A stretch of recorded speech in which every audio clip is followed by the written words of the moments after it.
යාළුවොත් එක්ක ගිහිල්ලා මිනිස්සුන්ට ජීවිතේ සතුටක් ප්‍රීතියක් විනෝදයක් තියෙන්න ඕන. මොකක් කරේ වුණාම කවුද ඉන්නේ? කවුරුවත් නැහැ පෙන්නතුනේ. මම ඔය බන්ධනාගාරවල බණ කියන්න යනවා. අවුරුදු 21 22 කොල්ලෙක් කියනවා හාමුදුරුවනේ එළියට ගිහින් මේවා කියන්න. හැන්දෑවේ ගෙදර ඉන්න නෑලු කෝල් වෙනවලු. කාගෙන්ද? යාළුවෝන්ගෙන්. හැන්දෑවේ හිත හදාගෙන ගෙදර ඉන්නකොට ගෙන්න ගන්නවලු කවුද? යාළුවෝ. දැන් මේ තරුණ මහත්තුරු කල්පනා කරන්න. හැන්දෑවේ නිකන් ඉන්නකොට කෝල් කීයක් එනවද? එහෙම ජීවිතේටවත් අම්මා තාත්තා එක්ක බත් කාලා ප්‍රවෘත්ති ටිකක් බලලා ගෙදර ඉන්න පුළුවන්? බෑ. අන්තිමේ මොකක් කරුණාම අර කොල්ලා කියනවා අම්මා දවසක් ආවට පස්සේ ඇහුවලු නඩුවාරට සල්ලි කොහෙන්ද කියලා. අම්මා කිව්වලු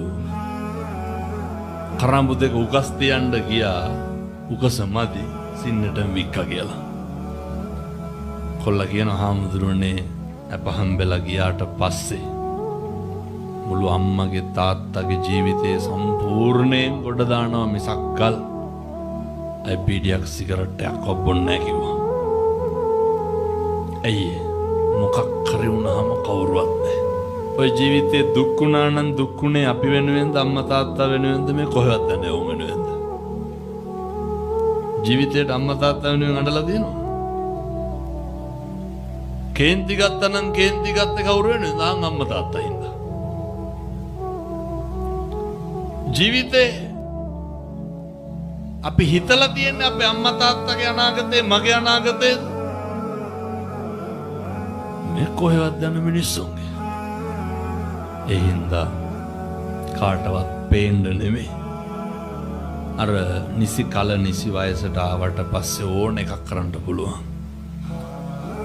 තරුණ කාලේ හොඳට මහන්සි වෙන්න හොඳට හම්බ කරන්න ඔය අම්මගේ තාත්තගේ ව දිහා නම් බලාගෙන ඉන්න බෑ.